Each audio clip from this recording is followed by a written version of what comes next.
início do meu ministério pastoral, eu lidei com uma associação de igrejas e tive a oportunidade de conhecer muitas igrejas e, eventualmente, de ajudar pastores. E, naquela época, conheci 2 pastores que precisei ir lá em suas igrejas a fim de ajudar a oferecer alguma assistência. 2 pastores. Um que a igreja o estava deixando louco e um outro que estava deixando a sua igreja louca. O primeiro, ele tinha lá na congregação muitos problemas, a igreja muitos problemas. Havia 2 famílias grandes, expressivas, que não estavam se entendendo na igreja, infelizmente. E ele estava adoecendo. O dia que eu estive lá no culto, para ajudar, havia ali uma porta no fundo do templo, e ele entrou e a porta emperrou, e ele pegou um pedaço de madeira, e o templo estava cheio, e começou a bater naquela porta. Enfim, a igreja não estava fazendo nada bem a ele estava ficando louco. Mas havia um outro que era o contrário, ele estava deixando a igreja louca.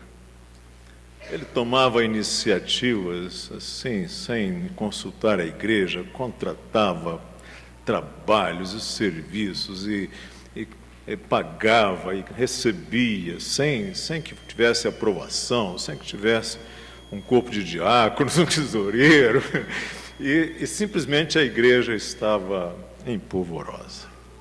As coisas estavam muito ruins. E na família também, às vezes, nós podemos ter 2 homens loucos. Um que a família o deixa louco, ou um outro em que ele deixa a família louca. Mas na maioria das vezes, eu não sei qual é o seu caso, não é nem uma coisa nem outra.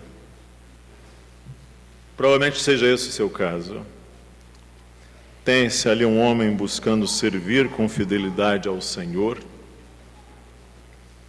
Tem-se uma excelente família.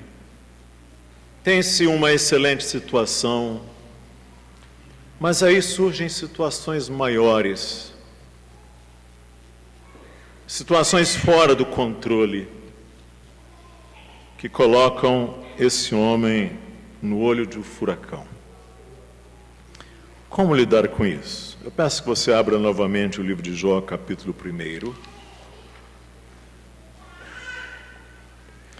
Livro de Jó, capítulo 1. No 4º domingo do mês, estou ministrando aqui uma série cujo título é Varonilidade. E a primeira palavra dessa série eu preguei no livro de Jó. Nós tivemos um problema na nossa aparelhagem aí, a razão pela qual estamos mudando. E perdemos essa mensagem, alguns irmãos pediram, não só da igreja, mas de fora. Pastor, cadê a pregação daquela série?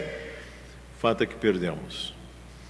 E então voltei, mas não com exatamente o mesmo foco. Vamos voltar hoje ao livro de Jó, mas será uma palavra inteiramente distinta daquela primeira, infelizmente. Se você não esteve aqui, será alguma coisa que não tem como recuperar. Jó, gente, é um antiquíssimo livro de sabedoria. Jó é de uma sabedoria milenar, e você não ignora uma sabedoria milenar. Não é sábio. Diz que o texto aí no verso 1 que ele era um homem íntegro, reto e temente a Deus, que ele tinha uma família considerada paradigmática, quase que perfeita, 7 filhos e 3 filhas. Verso 3 diz que ele era um homem muito rico, o maior de todos os do Oriente. E aí o verso 4 diz assim: seus filhos iam às casas uns dos outros e faziam banquetes, cada um por sua vez, e mandavam convidar as suas 3 irmãs a comerem e beberem com eles. decorrido o turno de seus dias, dos dias de seus banquetes, chamava Jó a seus filhos e os santificava. Levantava-se de madrugada e oferecia holocausto, segundo o número de todos eles, pois dizia: talvez tenham pecado os meus filhos, e blasfemado contra Deus em seu coração, e assim o fazia Jó continuamente. Ele era próspero, mas ele não confiava nas suas riquezas, ele não punha nas suas riquezas e na sua prosperidade a sua confiança. Ele punha no Senhor. E o que ele fazia? Os seus filhos eram filhos abençoados, prósperos também, faziam banquetes e festas. Mas ele chamava os seus filhos com regularidade e santificava os seus filhos. E ele levantava-se de madrugada e, como um sacerdote, ele intercedia por seus filhos, oferecendo holocausto segundo o número de todos os seus filhos. Pois dizia: talvez tenham pecado os meus filhos e blasfemado contra Deus em seu coração. O verbo aqui, blasfemar, eu quero chamar a sua atenção, porque a gente vai tê-lo mais à frente. Na língua hebraica barak, significa também abençoar, mas aqui em Jó tem uma característica eufemística, ou seja, imagine que os meus filhos tivessem abençoado a Deus, mas não é exatamente esse sentido, é no sentido de amaldiçoar mesmo, e tem um pecado essa ideia, e assim o fazia Jó continuamente. Mas aí vem o maligno e começa a fazer aí, com permissão do Senhor, uma grande provação na vida de Jó. E aí acontece no verso 13 algo: sucedeu um dia em que seus filhos e suas filhas comiam e bebiam vinho na casa do irmão primogênito. É muito importante que você observe aqui que os filhos estão fora do olhar de Jó neste momento. Estão lá, distantes, na casa do filho primogênito. E aí estavam comendo e bebendo e veio o mensageiro a Jó trazer notícias. Olha, todos os seus bens acabam de ser perdidos. Todos. Todos. Isso você vai ver até o verso 17. E aí no verso 18 diz assim: falava este mensageiro ainda, quando veio outro e disse: estando teus filhos e tuas filhas comendo e bebendo vinho em casa do irmão primogênito, eis que se levantou grande vento do lado do deserto e deu nos 4 cantos da casa, a qual caiu sobre eles e morreram. Só eu escapei para trazer-te a nova. Então você tem aqui 2 processos difíceis. Há uma calamidade que se abate sobre Jó com a perda de seus bens. Uma perda, seus bens foram dizimados. E agora uma segunda calamidade que se abate sobre ele, que é a perda da sua família, dos seus filhos. 7 filhos e 3 filhas. E aí os versos 20, 21 e 22 diz assim: então Jó se levantou, rasgou o seu manto, rapou a cabeça, lançou-se em terra e adorou. Shahad, adorou. E disse: nu saí do ventre de minha mãe e nu voltarei. O Senhor o deu e o Senhor o tomou. Bendito. Esse bendito aí é o barak, aquele mesmo bendito que falei lá do blasfemar. Bendizer, bendito, o nome do Senhor. Em tudo isto, Jó não pecou, nem atribuiu a Deus falta alguma. Então você tem perda dos bens, perda das famílias. Jó, ainda assim, ele adora, e bendiz o Senhor. Não pecou. Mas aí vem uma terceira calamidade, que é a perda da sua saúde. E não foi uma pequena febre, não foi uma pequena virose, não foi uma doença de estação, foi uma doença grave. E naquele tempo não se tinha hospitais, não se tinha anestesias, não se tinha todos esses recursos da bioquímica, da biomedicina moderna. Você tem um homem agora num sofrimento tomado de tumores e úlceras, e a dor dele é imensa. O verso 7 diz, então, saiu Satanás da presença do Senhor, o feriu de tumores malignos, desde a planta do pé até o alto da cabeça. Jó, sentado numa cinza, tomou um caco para com ele raspar-se. E aí vem a esposa e disse, ainda conservas a tua integridade, amaldiçoa a Deus e morre. Primeiro, a esposa estava, talvez, com raciocínio certo, sob um ponto de vista. Porque, vamos lá, vamos entender isso. Porque talvez para aquele sofrimento morrer fosse menos sofrido. Sob essa perspectiva, ela está certa. Mas ela está fundamentalmente errada quando ela compartilha da posição do maligno, que é tirar a integridade de Jó e morrer, porque foi isso que Deus disse lá no verso 3. Observa que ele conserva a sua integridade. Embora me incitasses com ele para o consumir sem causa, Jó conserva a sua integridade. Deus disse ao maligno, e o maligno quer exatamente que Jó deixe a sua integridade. E vem a esposa e diz, ainda conserva a tua integridade? Amaldiçoa a Deus e morre.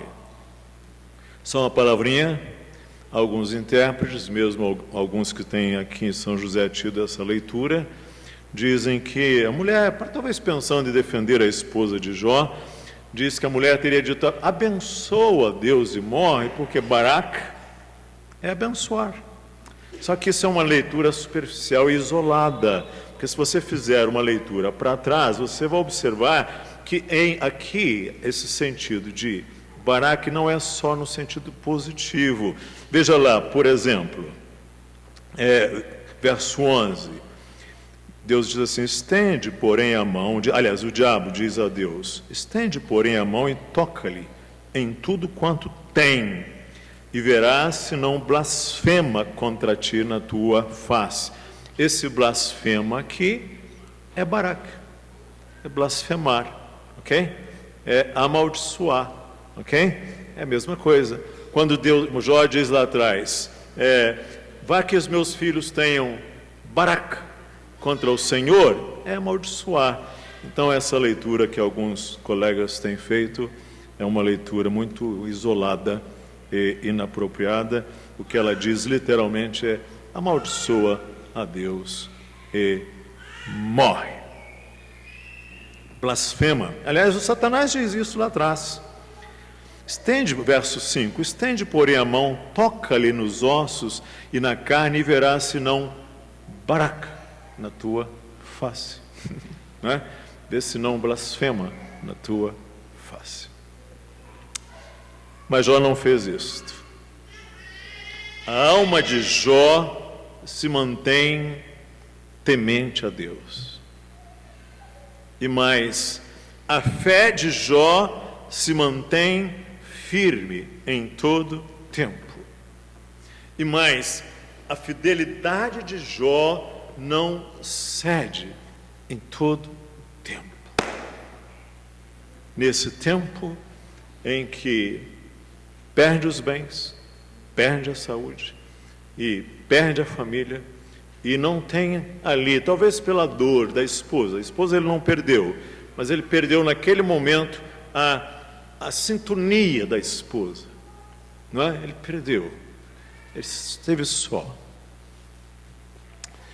Aqui uma pergunta para nós. Que referências éticas para se lidar com desafios e situações familiares difíceis?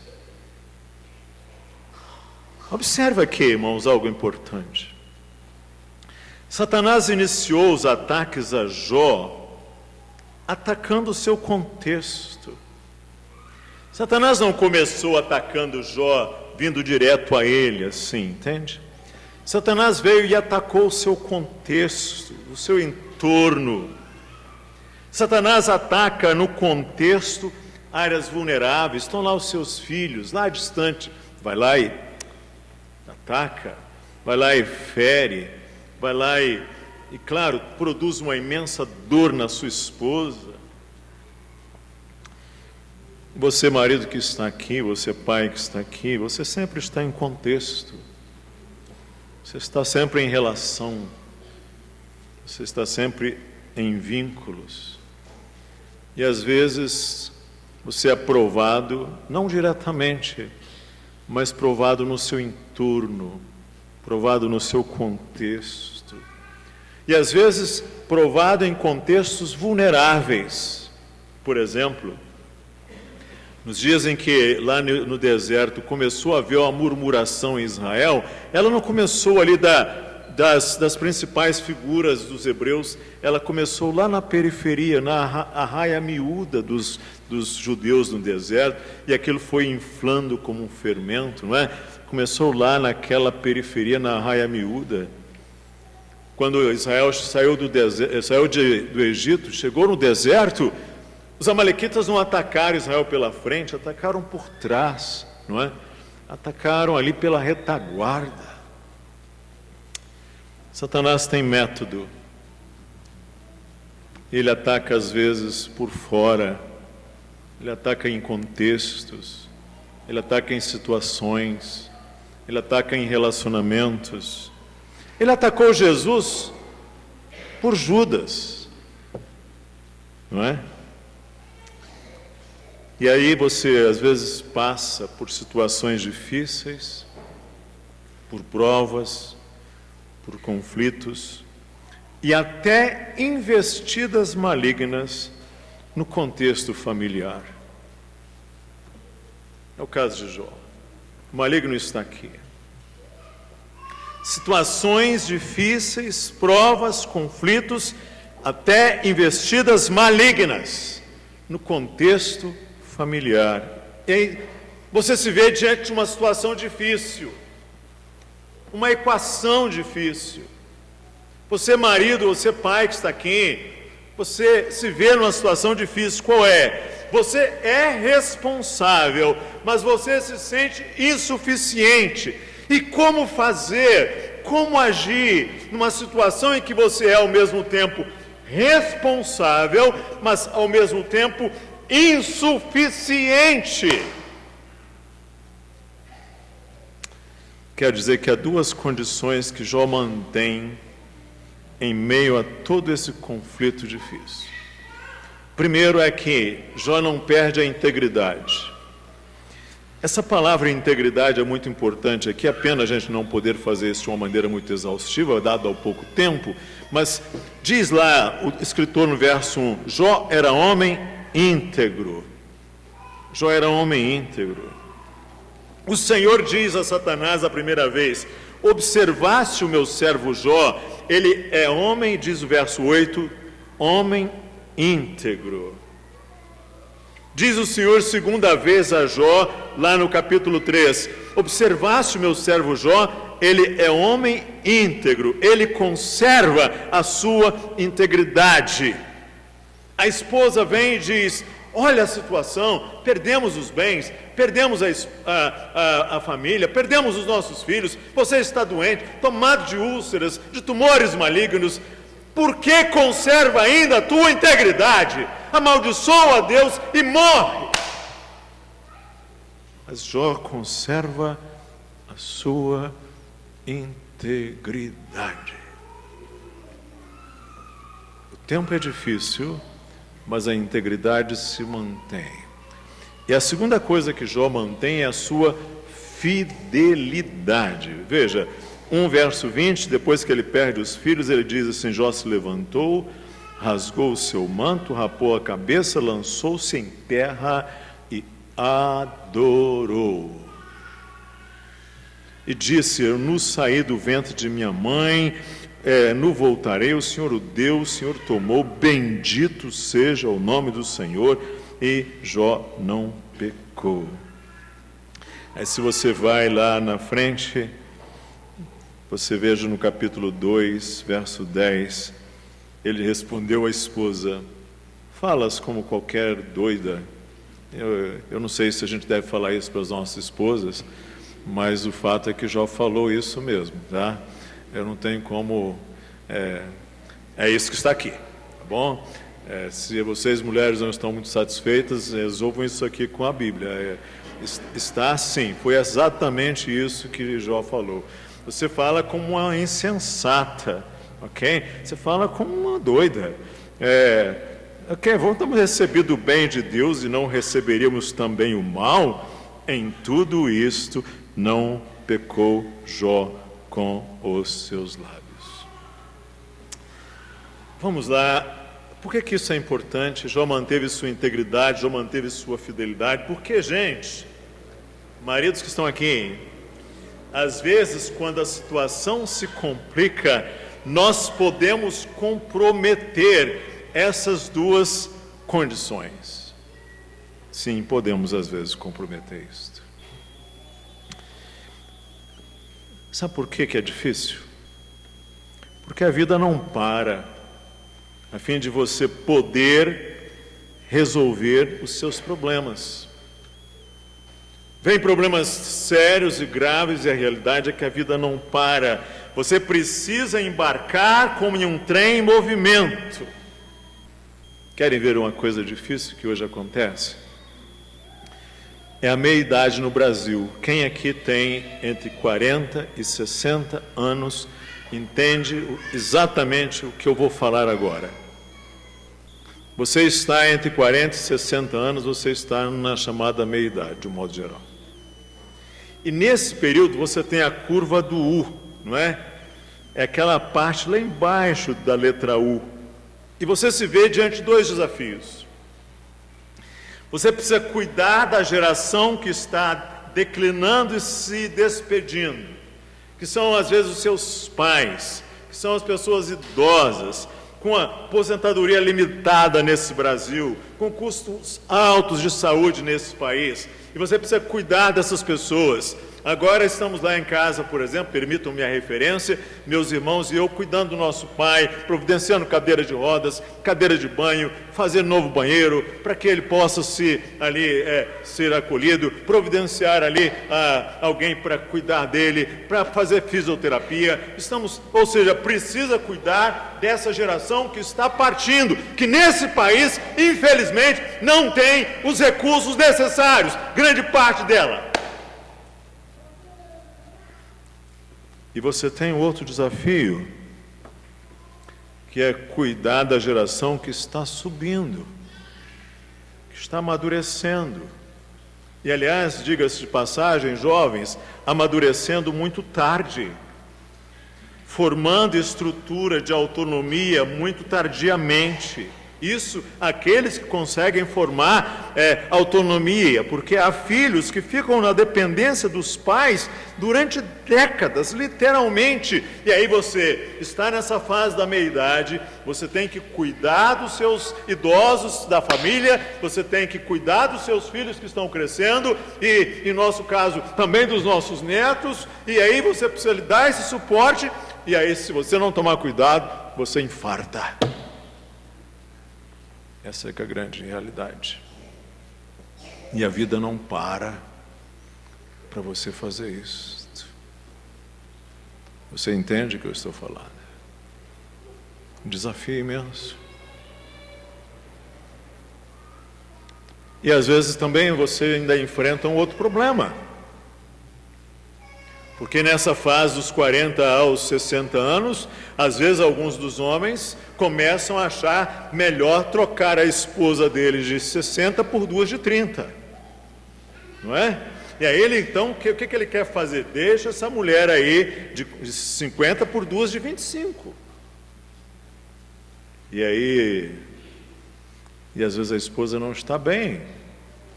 Algumas estão no climatério.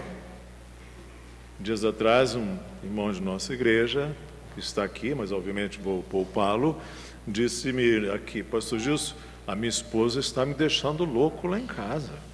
Eu perguntei: por quê? Ela está nessa fase agora, os hormônios estão totalmente alterados e eu não estou conseguindo lidar bem com isso. Ou seja, eu disse: você quer continuar casado? Assim.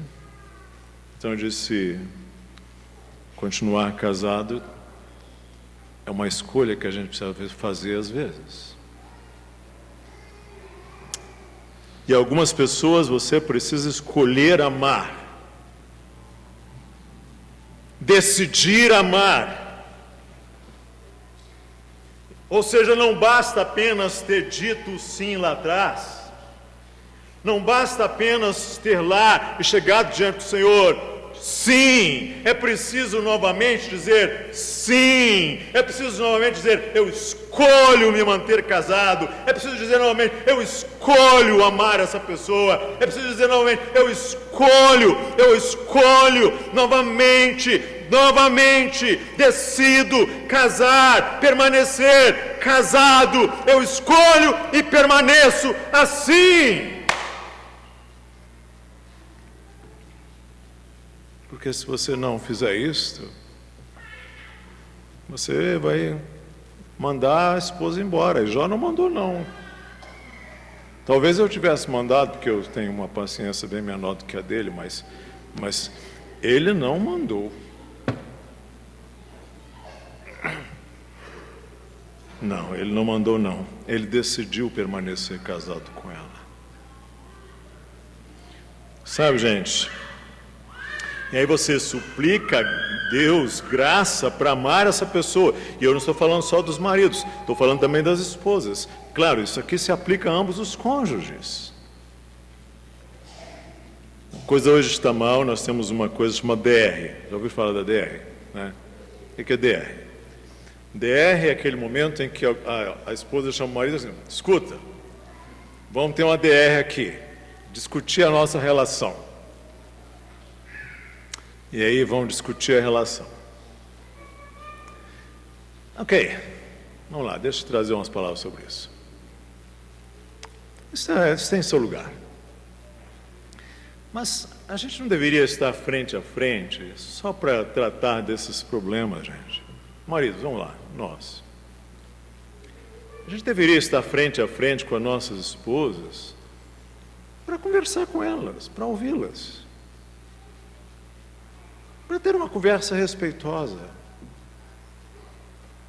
Recebo às vezes alguns irmãos na minha casa, hoje não estão, porque estamos uma bagunça lá por causa das nossas obras, mas quando recebíamos, gostávamos muito, e aí senta-se alguém da igreja e eu sento e converso.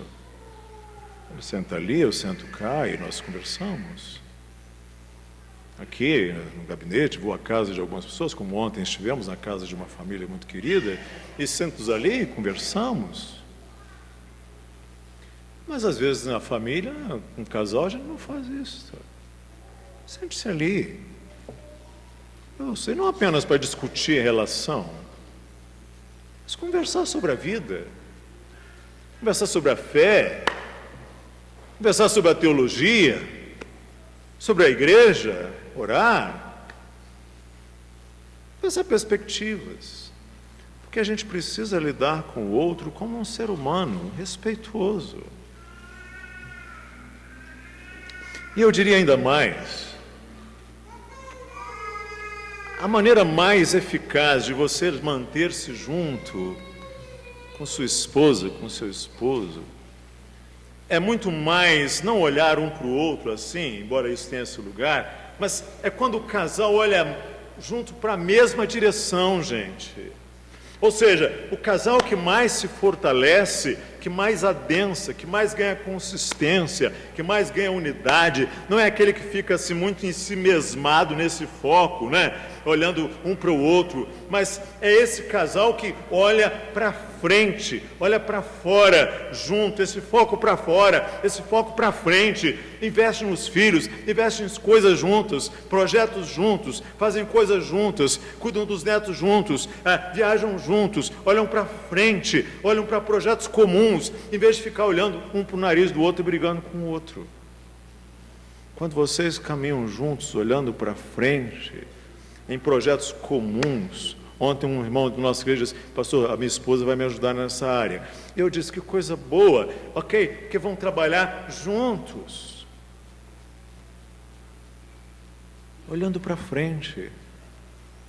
Quando a gente, eu e a esposa e eu, você e seu marido, você e sua esposa, vocês olham para frente juntos, isto é o melhor e maior empreendimento para unir pessoas. Não é tanto as DRs, elas têm seus lugares, mas é essa parceria. Você sabe de onde vem a palavra conjugal? Cônjuge. Alguém já te falou? Vem de jugo. Jugo era aquilo que se colocava sobre dois animais para puxar o arado. Cônjuge é conjugo, ok? Conjugo, debaixo do mesmo jugo, os dois juntos ali, debaixo dessa tarefa comum, juntos. Quando o casal faz isso junto, divide forças juntos, isto é poderoso para unir um casal. Geralmente, quando a gente vê um velhinho e uma velhinha juntos, essa provavelmente é a história deles. Eles deram de si, investindo para frente e para fora, em outros juntos. Na primeira palavra, eu disse, e volto a dizer, falei do cônjuge, vou pensar um pouco sobre os filhos. Que ter filhos é dedicar-se a amar, irmãos.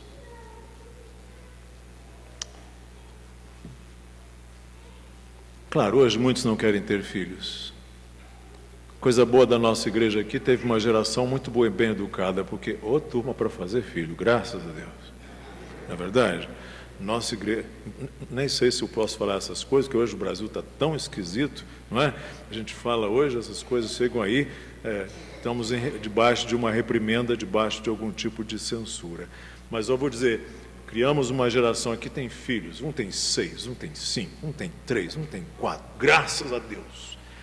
Que encham mais, que venha muita criança.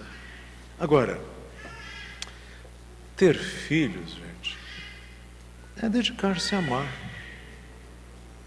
E muitos não querem ter filhos. Eu, quando casei, éramos só eu e minha esposa, e eu só tinha uma preocupação.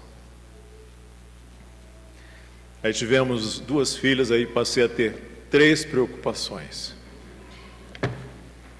Aí essas filhas casaram, agora já vem meu segundo neto, e sabe quantas preocupações eu tenho? Eu tenho 7 preocupações, e uma está no outro. E eu dizia para elas ali, no nosso grupo WhatsApp, que quando a gente tem filhos, as preocupações casam e procriam. Tenho 7. E um está no outro, e já estão preocupados, e já vem, e vai, e como é que vai ser o parto? E está grande demais, e glicose, e não sei o quê, que é também tanta informação que a gente tem hoje. Como é que é o nosso versículo da semana? Vamos lembrar? Contaremos à vindoura geração os louvores do Senhor e o seu poder e as maravilhas que fez. Começar cedo com os filhos, gente. Encontrava um casal aqui, nas escadarias aí, da igreja, um casal que está chegando para a nossa congregação, falando da importância de começar cedo. Investimos pesado nas crianças. Cedo. fundamento é familiar e a igreja apoia a gente. Mas o fundamento está na família. E o que às vezes eu percebo em algumas igrejas, nem tanto na nossa, mas por aí, que alguns vêm pedindo à igreja para resolver os dilemas dos seus filhos adolescentes, mas onde os fundamentos foram extremamente mal colocados. E será que nós devemos, será justo nós esperarmos que a igreja resolva os dilemas de nossos filhos adolescentes, quando nós mesmos colocamos fundamentos muito frágeis? Então invista cedo no seu filho. E filho dá trabalho, gente. Criança dá trabalho. Tira um tempo de devoção com a família. Isso requer disciplina. Eu sei que não é falta de tempo. Sabe por quê? Pastor, a gente não tem tempo lá em casa. Para a gente ter um tempo juntos ali, só para orar e ler a Bíblia e talvez cantar um hino, se for o caso. Ou compartilhar uma historinha da Bíblia. Orar juntos, um momento juntos. Abrir o texto, ler. Não é um milagre, não é nada extraordinário, não é nada incomum, é uma coisa simples. Isso exige disciplina, claro, mas a gente tem tempo para nossas séries. Eu vejo as redes sociais de vocês. Vejo. Às vezes não curto tudo, porque se eu curto de um, às vezes não curto aquele, aí fica aquela coisa meio sensível, mas eu acompanho aquilo, pelo menos aquilo que posso. Acompanhar, assistir essa série. Essa aqui. Aí vejo nos grupos assim. O jogo de futebol. Estou assistindo o jogo de futebol, né? Ok. Não estou contra nada disso. A liga de basquete norte-americano.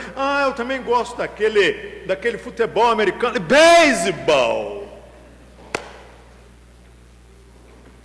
Para isso você tem tempo, né? Sabidão. E você está dizendo que não tem tempo para sentar, orar, ler a Bíblia. Então você tem um filho pequeno. Pastor Gilson, eu estou pensando em ir para outra igreja, porque na nossa igreja as crianças ficam no culto. E nós não estamos aguentando. Eu entendo. E de fato alguns acontecem isso, a gente sabe, nós somos pastores, a gente conhece como é que as coisas funcionam. Mas queria dizer uma coisa para você.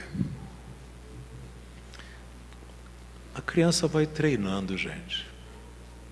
No início, às vezes, parece impossível.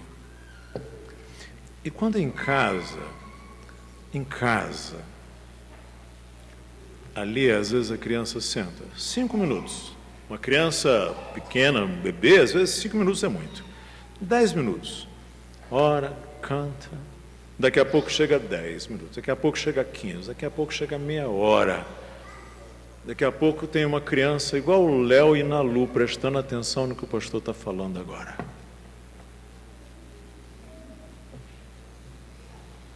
E não foi sempre assim.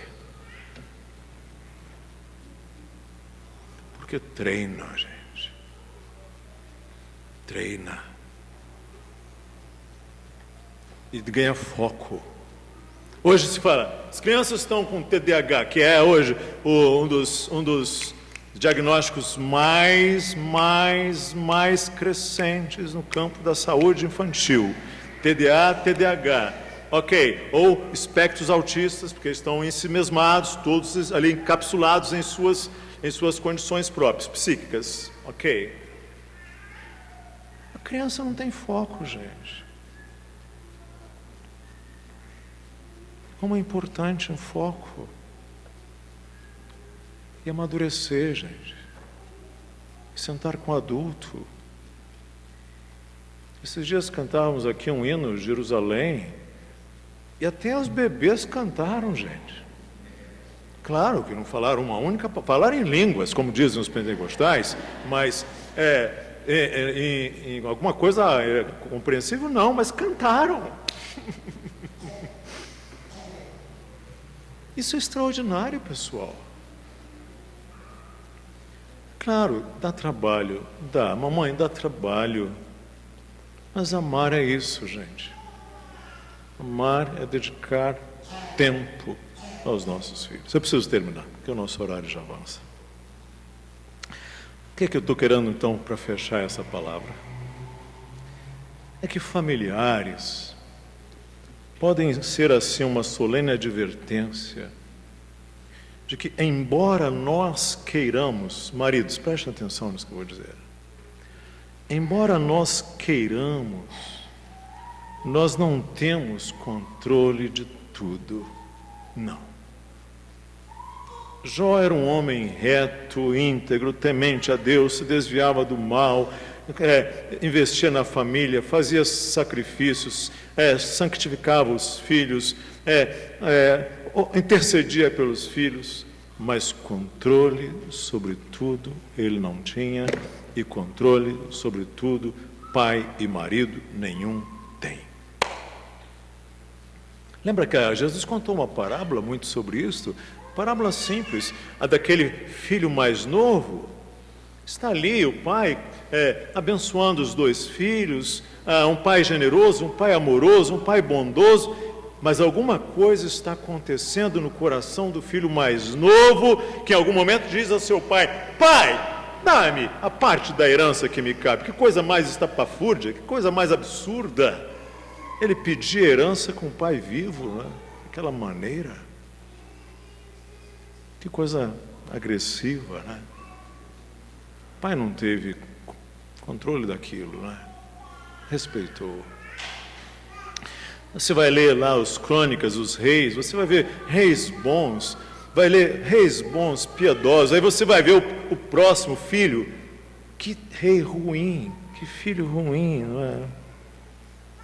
E às vezes o contrário também. Às vezes a gente vê filhos piedosos e com pais com muitos problemas.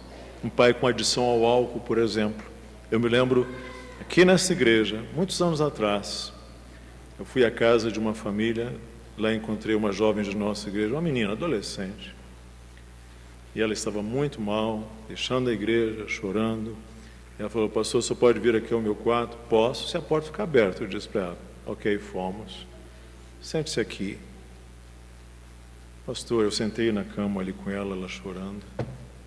É muito difícil ter um pai alcoólatra, pastor. É muito difícil. E ela passou tempos difíceis. Não mais hoje, mas tempos difíceis. Quem acha que tem controle absoluto sobre a família está enganado. A gente precisa e depende absolutamente da graça de Deus. Você, meu colega marido, você, meu colega pai, nós dependemos da graça de Deus. Nós dependemos do Senhor. Jó oferecia holocaustos, pois dependia de Deus. Jó fazia a sua intercessão, pois dependia de Deus. Como patriarca, ele realizava um trabalho sacerdotal, ele realizava um trabalho intercessório em favor dos seus filhos, exatamente para expressar: Senhor, eu dependo de Ti para manter os meus filhos em proteção. Lembra dos profetas Elias e Eliseu? Que dois profetas extraordinários. Elias vai à casa da viúva. O filho da viúva, o filho único da viúva morre. Que situação! Já havia fome, já havia desgraça, aquela viúva ali na penúria, agora o filho morre. Elias simplesmente poderia ter: levanta, menino. Mas ele não fez isso. Diz o texto que ele clamou ao Senhor e disse: ó Yahvé, meu Deus. Orou pelo menino morto e o ressuscitou. Lembra de Eliseu, o filho da Sunamita, a mulher de Sunem. Morre o filho daquela mulher, daquele casal. E agora vem a responsabilidade, o peso sobre Eliseu. Uma história bonita. Eliseu entra num aposento da casa. Diz assim: então entrou ele e fechou a porta sobre eles ambos e orou ao Senhor. E o Senhor abençoou e restaurou a vida do filho da sunamita. Sim, a gente depende do Senhor, irmãos. Quando os dias forem maus, a gente depende do Senhor. Lembra de Jesus, texto que já foi lido aqui por irmão Gardner no início, da viúva de Naim. Ele chega lá em Naim, o filho único, diz lá, e levavam um defunto, filho único de sua mãe, que era viúva. E com ela ia uma grande multidão da cidade. E vendo-a, o Senhor Jesus moveu-se de íntima compaixão por ela e disse: não chores. O Senhor Jesus moveu-se de íntima compaixão por ela, disse: não chores, e ressuscitou o filho. Se lembra quando vem aquela mulher de Cananeia ou Sirofenícia rogar por sua filhinha que estava possessa de uma força maligna mais forte, maior? Jesus respondeu e disse: ó mulher, grande é a tua fé, seja feito para contigo isto como desejas. E desde aquela hora a sua filha ficou sã.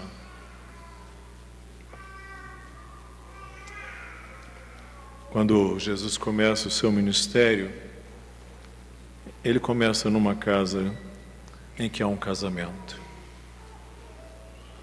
Ele começa numa festa de casamento, o início na trajetória daquele casal, e a presença de Jesus fez imensa diferença na história do início daquele casamento. Lá no início da minha palavra eu disse que às vezes nós temos uma equação difícil. A equação é: você é responsável, mas você é insuficiente. Como fazer isto? O que fazer? Você sabe como termina esse livro de Jó? Esse livro de Jó termina com as últimas palavras, dizendo assim: depois disso, viveu Jó 140 anos. Eu não consigo nem imaginar o que se vivia 140 anos. E viu a seus filhos, quer dizer que teve novos, né? E os filhos de seus filhos, até a 4ª geração. Então vamos lá. Jó viu filhos, netos, bisnetos e tataranetos. Gente, isso é um privilégio. Se eu conseguir ver meus netos mais ou menos crescidos, já me dou por satisfeito. Isso é um privilégio. Mas sabe, pai e mãe que está aqui, Jó manteve a sua bússola para navegar naquelas águas tumultuadas. Jó manteve a sua bússola para navegar naquele mar encapelado. E o Senhor foi misericordioso com ele. E como é bom, gente. Como é bom quando o Senhor é misericordioso com nossa família. Quando as coisas não estão bem na nossa família. Quando eu e minha esposa não estamos no melhor momento. Quando nossas situações com os filhos não estão no melhor momento. Quando a situação de saúde não está no melhor momento. Quando a situação econômica não está no melhor momento. Quando a situação dos nossos bens, problemas não estamos, nosso trabalho não está no melhor momento. Quando nós não estamos conseguindo oferir os recursos que precisamos. Quando nossos momentos de fé também não é o melhor. Como é bom quando o Senhor é misericordioso com a nossa família. Que Ele seja com a sua família. Que Ele seja com a minha família. Que o Senhor nos abençoe. Amém? Vamos orar? Senhor, nós, maridos e pais, estamos aqui. E nós somos insuficientes. Mesmo o mais fiel dos maridos que estiver aqui nesse ambiente, nesse culto, não será suficiente para tudo. Nós somos dependentes do Senhor. E nós pedimos graça do Senhor, misericórdia do Senhor. E ajuda-nos a, como Jó, não perdermos a nossa integridade, nem a nossa fidelidade. Encoraja os esposos aqui. Alguns estão dando duro para levantar o sustento. Encoraja os pais aqui. Alguns têm tido dificuldades, limites, para manter os seus filhos. Ó Deus, sustenta os meus irmãos. Capacita-os a sermos homens segundo o agrado do Senhor. Dá-nos forças. E livra-nos destas visões simplistas, de que nós somos mais fortes porque somos machos, de que somos super-homens. Nós precisamos ser homens, mas homens que dependam do Senhor.